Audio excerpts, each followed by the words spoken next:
الله الذي خلق السماوات والأرض وأنزل من السماء ماء. بسم اللہ الرحمن الرحیم. ناظرین السلام علیکم. آپ دیکھ رہے ہیں یوٹیوب چینل اردو اسپیشل. اس چینل میں ہم اردو کی اسٹڈی کے حوالے سے ویڈیوز اپلوڈ کرتے ہیں. اردو کی کسی بھی پریشانی کے حل کے لیے آپ ہمارا چینل سبسکرائب کر لیں. شکریہ. ناظرین، اس ویڈیو میں ہم آج غزل کو ڈسکس کرنے جا رہے ہیں. غزل اردو کی مقبول ترین صنف شعر ہے. غزل کے لغوی معنی عورتوں یا عورتوں کے متعلق گفتگو کرنا ہے. ہرن کے منہ سے باوقت خوف جو دردناک چیخ نکلتی ہے اسے بھی غزل کہتے ہیں. اس نسبت سے غزل وہ صنف شعر ہے جس میں حسن و عشق کی مختلف کیفیات کا بیان ہو اور اس میں درد و سوز بہت نمایاں ہو. اصطلاحاً غزل کی مختلف تعریفیں کی گئی ہیں جن کا مفہوم یہ ہے کہ غزل کے ہر شعر میں ایک مکمل مفہوم ادا ہوتا ہے. ہر شعر اپنا اپنا الگ مفہوم دیتا ہے. پوری غزل ایک بحر میں ہوتی ہے. غزل کا مطلع ہونا ضروری ہے. مطلع کے دونوں مصرے ہم قافیہ اور ہم ردیف ہوتے ہیں، یعنی پوری غزل ہم قافیہ اور ہم ردیف ہوتی ہے. باقی اشعار کے صرف دوسرے مصروں میں قافیہ ہوتا ہے. بعض غزلیں غیر مردف یعنی بغیر ردیف کے بھی ہوتی ہیں. غزل کی آخری شعر یعنی مقطع میں شاعر بالعموم اپنا تخلص استعمال کرتا ہے.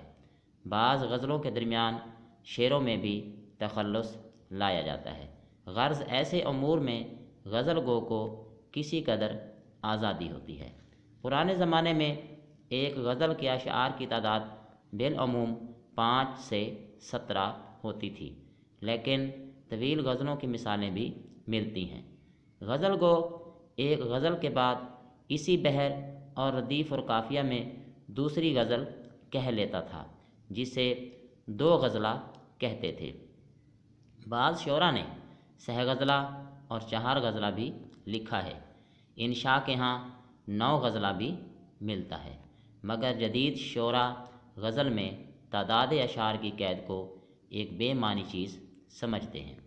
عشق و عاشقی غزل کا سب سے بڑا موضوع ہے اور عموماً غزل میں حسن و عشق کی مختلف کیفیات مثلاً درد و غم، سوز و گداز، ہجر و وصال، محبوب کا ظلم و ستم، اس کی بے وفائی اور ناز و ادا وغیرہ کا بیان ہوتا ہے. تاہم غزل میں اتنی وسعت، رنگا رنگی اور تنوع ہے جتنی خود زندگی یا کائنات متنوع اور وسیع ہے. اس ہمہ گیری کے سبب غزل میں مذہبی، سیاسی، معاشرتی، تہذیبی، اخلاقی، فلسفیانہ، حکیمانہ اور عاشقانہ موضوعات و مسائل پر اظہار خیال کیا جاتا ہے.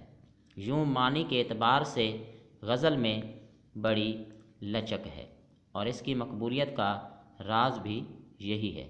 اس سلسلے میں یہ بات قابل ذکر ہے کہ غزل کا ہر شعر معنوی اعتبار سے ایک مکمل اکائی ہوتا ہے، جبکہ دیگر تمام اصناف شعر میں بالعموم تسلسل خیال پایا جاتا ہے.